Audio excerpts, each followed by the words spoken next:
వల్లువర్ అంటే ఒక తమిళ కవి పేరు. కొట్ట అంటే కోట అని అర్థం.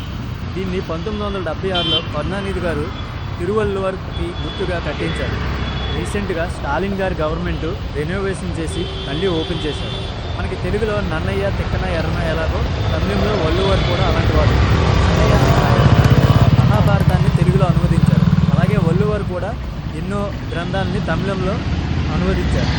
ప్రతిరోజు ఓపెన్లోనే ఉంటుంది. అలాగే ఫ్రీ ఎంట్రీ కూడా, ఎటువంటి టికెట్ లేదు. ఈవినింగ్ 7కి మ్యూజికల్ ఫౌంటైన్ షో ప్రదర్శిస్తారు. అలాగే 7:20కి LED projection on stone chariot ప్రదర్శిస్తారు.